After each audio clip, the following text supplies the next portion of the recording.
저는 오늘을 기다렸습니다.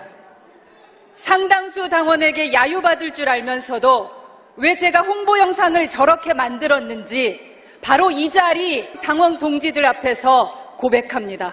먼저 저는 오늘 2004년부터 2012년까지의 정치인 박근혜를 돌아봅니다.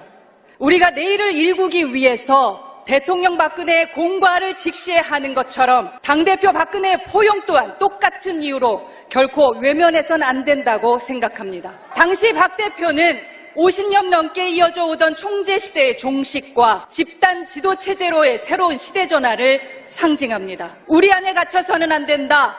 외연 확장을 해야 승리할 수 있다는 보수 스스로의 성장과 확정성을 위해서 많은 것들을 포용하며 자기 희생의 각오로 만든 것이 바로 민심을 포함한 전당대회 룰입니다. 그 룰 때문에 정작 본인은 2007년에는 대선 후보가 되지 못했습니다만 자신이 불리하다고 함부로 게임의 룰을 바꾸지 않았습니다.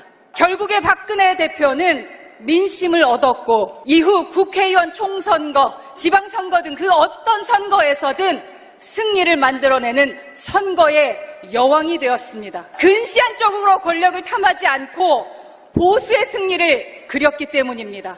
그런데 지금 우리는 어떻습니까?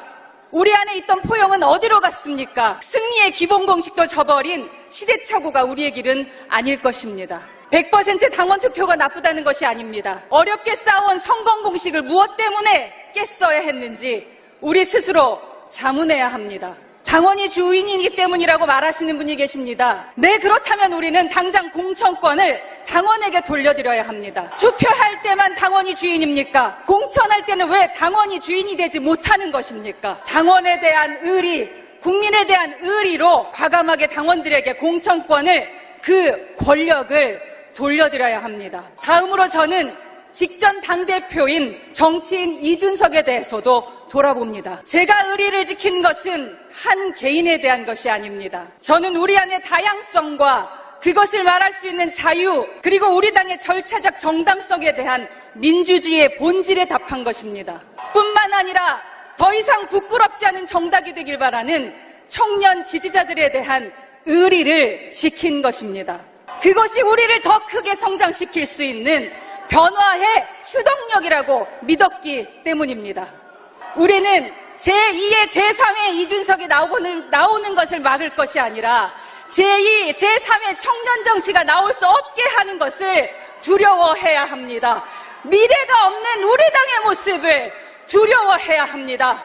보수는 지킬 것은 지키고 바꿀 것은 바꾸는 것입니다. 머물러만 있으면 퇴행할 뿐입니다. 우리가 시대의 변화 목소리를 외면하고 우리 당의 다양성과 자유를 거부한다면 도대체 어디에서 새로운 변화와 새로운 성장 에너지를 찾아야 한단 말입니까? 사랑하는 당원 동지 여러분, 지난날 우리는 민심을 포용했고 다양성의 자유를 인정했습니다. 그래서 보수는 승리했습니다. 우리가 대통령을 지키려고 해도 보수 전공의 성공을 만들고 싶어도 힘이 없으면 할 수 없는 일입니다. 그 힘은 우리 안에 자유와 포용을 담은 건강함에서 나옵니다. 그렇습니다. 저는 민주당에 없는 우리 당의 그 건강함을 당원들에게 그리고 국민들에게 알리고 싶었습니다. 우리 안에 있는 국민에 대한 의리, 포용과 자유를 이야기하고 싶었습니다. 당원 여러분, 우리 당의 지도부에는 당당한 건강한 허은아 같은 사람도 있다는 것을 여러분께서 확인시켜 주십시오. 감사합니다.